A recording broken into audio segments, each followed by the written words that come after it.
నడుస్తుందంటే పెళ్లిళ్ళ సీజన్ కదా.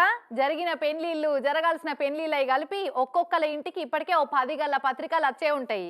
ఈ నడుమ ఫోన్లల్లో స్మార్ట్ కారెట్లు కూడా పంపిస్తున్నారు కొంతమంది. అయితే ఎవ్వరు పత్రిక ఇచ్చినా పెళ్లి ఏ తారీఖు నాడు, ఎక్కడ అనేటి చూసి గిట్లా పక్కకు పడేస్తుంటారు.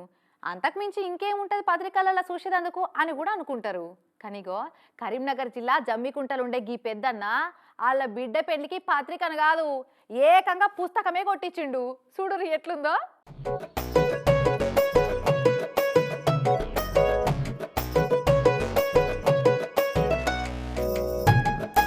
అందరూ పెళ్లిళ్లకు పత్రికలు కొట్టిస్తారు, కానీ జమ్మికుంటలో ఉండే గీ సుద్దాల శ్రీనివాస్ అన్న పెద్ద బిడ్డ పెళ్లికి ఏకంగా 32 పేజీల పెళ్లి పుస్తకమే ప్రింట్ చేపించిండు. ఇగో ఎల్లుండేనట పెళ్లి ముచ్చటేమో గాని వారం 10 రోజులు సంధి వంచుతున్న ఈ పెళ్లి పత్రికల ముచ్చటనే జమ్మికుంటల ట్రెండింగ్ అవుతుంది.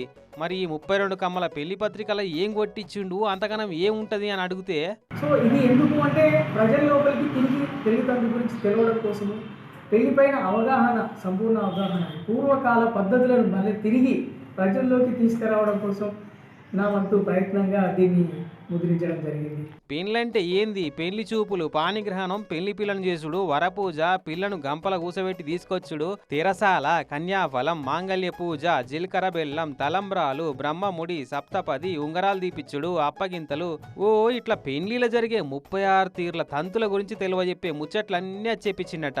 మొత్తం 32 పేజీలల్లా. అందరు పెళ్లి పత్రికలు వంచితే శ్రీనివాస్ అన్న పెళ్లి పుస్తకాలే వంచుతుండనట్టు. మామూలుగానైతే పత్రికలు వంచితే తీసుకొని పక్కకు వారేసేటోళ్ళు కావచ్చు, కానీ దీన్ని అట్లా వారెత్తలేరట. మరి పుస్తకంలో అంతగానం ఏం కొట్టించిండి ఈయనే అని తెరిచి చదువుకుంటున్నారట.